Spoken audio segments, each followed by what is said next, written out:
코로나19 팬데믹은 전 세계에 동시다발적으로 엄청 큰 충격을 준 초유의 사태입니다. 세계 유수의 석학이나 유명 인사들은 그 변화의 정도가 예수 이전의 시대와 그 이후의 세계만큼 큰 차이를 보일 것이라고 예측합니다. 우리에게 익숙한 키신저 전 미국 국무장관은 코로나 이전처럼 사람과 상품이 자유롭게 이동하던 시대는 다시 오지 않을 것이다 라고 말했는데, 이는 세계화가 위축되고 각국이 보호무역을 강화하는 추세가 온다고 예상하는 것입니다.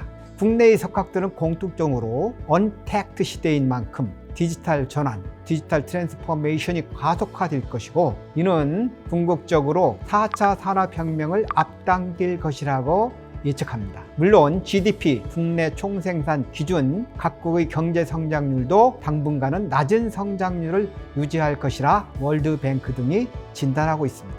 그러나 아무리 각국의 보호무역 정책이 강화되고 디지털 경제가 강화되더라도 각 기업의 주재원 파견은 계속될 것입니다.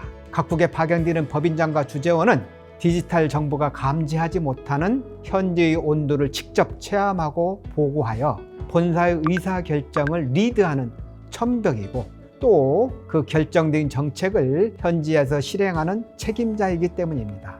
해외 법인의 경영자가 되실 여러분은 아무리 온라인상의 정보가 많을지라도 발로 뛰며 얻는 정보와는 다를 수 있다는 것을 명심해야 합니다. 변화는 현재 경영 환경은 곧 정보입니다. 누구나 인지하고 있는 정보를 가지고 경영 환경에 대처한다면 이미 실패한 경우가 많습니다. 특정 시장에 대한 온라인상의 디지털 시장 정보는 넘쳐날 것입니다. 그야말로 정보의 홍수입니다. 각 정부기관과 기업, 소비자단체, 은행, 경제연구소 등이 제공하는 정보는 넘치고 넘칩니다. 그들이 하루하루 쏟아내는 정보는 대부분 정제된 또는 특정 목적을 염두에 둔 정보라는 점을 직시해야 합니다. 해외 법인장이나 임원은 발로 뛰며 다양한 정보를 검증해야 할 책임과 그 시장의 경영 환경과 미래를 진단해야 할 책임이 있는 자리입니다. 그러기 위해서는 현지의 역사와 문화를 충분히 이해한 다음 현지인과 직접 많이 만나 대화하는 노력이 필요합니다. 그것이 누구나 아는 정보가 아닌 진짜 정보를 얻어 오류 없이 경영 판단을 내리는 왕도입니다. 현지 컨설팅 회사를 활용할 수 있지만 그 경우 특정 이슈에 대한 유료 컨설팅 서비스이고, 그 역시 법인장이나 임원이 해야 할 데일리 오퍼레이션에서의 경영 판단과 정책적 판단에 대해서는 큰 도움이 되지 못할 것입니다. 이에 조직 차원에서도 남보다 더 빨리 정보를 수집할 수 있는 기능이 필요하고, 믿을 만한 정보의 수집을 위해서는 여러 가지 장치가 필요합니다. 각 현업 부서가 관련 정보를 수집하고 대응하는 것은 기본이나, 회사의 전반적 경영에 중대한 영향을 끼칠 정부 정책이나 법규의 변경은 미리미리 감지하고 대책을 세워야 합니다. 또한 회사가 원하는 방향으로 정부의 정책과 법규의 변경을 유도하는 적극적 대관 기능도 회사의 규모에 따라 필요합니다. 기업은 그 규모에 따라 적절한 정보 수집 기능 부서나 인력을 운영합니다. 정부나 업계의 거물을 고문으로 영입하여 정보 수집과 대외 활동을 하게 하거나 컨설팅 펌 내지 로비스트를 기용하기도 하고, 아니면 내부 조직의 대관 부서나 인력을 두기도 합니다. 이런 정도의 기능을 갖추기 부담스러운 중견, 중소기업이라면 적어도 자체 내 대외 업무 요원을 두거나, 아니면 법인장 또는 C레벨 주재원 스스로 그런 업무를 수행해야 합니다.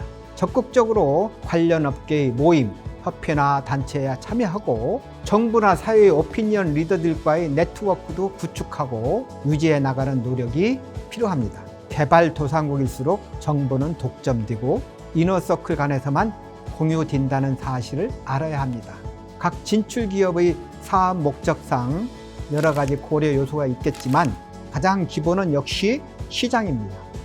당장의 시장 경제적 상황과 전망에 기초하여 진출 계획을 수립하겠지만, 그 기저에는 그 시장의 역사와 문화, 국민성, 정치 상황, 그리고 국제관계 등 인문학적 요소와 정치 상황을 충분히 검토하여 그 시장의 지속 성장 가능성과 경영상의 유의점을 미리 파악하고 대비해야 합니다.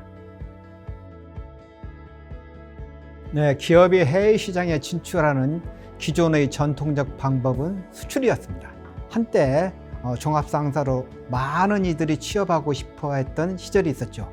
특히 재벌그룹의 종합상사는 그 인기가 꽤 높아 입사 경쟁이 아주 심했습니다. 그 종합상사를 통해 상품을 수출하다가 수출기업이 현지 시장에 직접 인력을 파견하여 시장을 개척하고 관리하기 시작했습니다.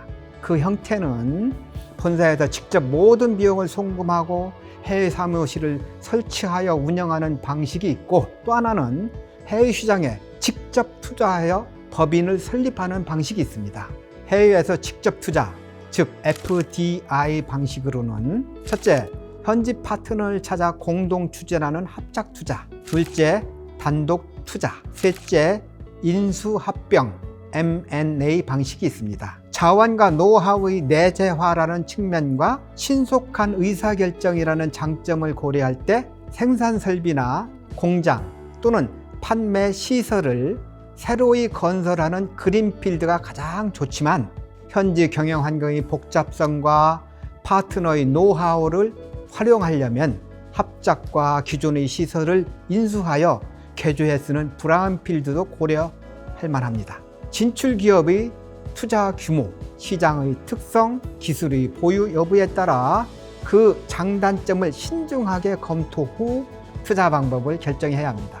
그 의사결정 과정에서 현지의 전문 컨설팅 펌을 활용하겠지만, 한국 기업이 해외 투자 의사결정 시 실수하는 이유는 첫째, 한국의 경영 환경 기준으로 투자 방법과 규모를 판단하거나, 둘째로 어떤 최고 경영자의 선입관이 판단에 많은 영향을 준 경우입니다. 예를 들어 약 25년 전 어떤 업체가 인도 시장 진출 결정 시 그 회사의 오너가 인도의 시인이며 한국을 동방의 등불이라고 했던 타고르를 무척이나 좋아하고 존경했던 나머지 인도 기업과 합작 투자를 결정했는데, 더 나아가 인도인은 다 선할 거라는 선입관에 인도 파트너에게 지분 51%를 허용하고 결국은 그 파트너의 배신으로 인도 투자가 실패한 사례도 있습니다.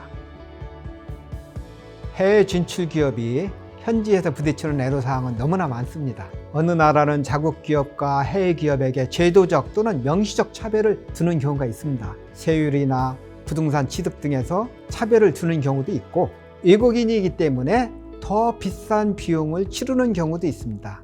외국인은 돈이 많기 때문에 또는 그 나라의 관행과 문화를 모르기 때문에 현지 기업보다 더 많은 비용을 지불해야 하는데, 이를 총칭하여 외국인 비용이라고 합니다. 정부기관도 마찬가지입니다.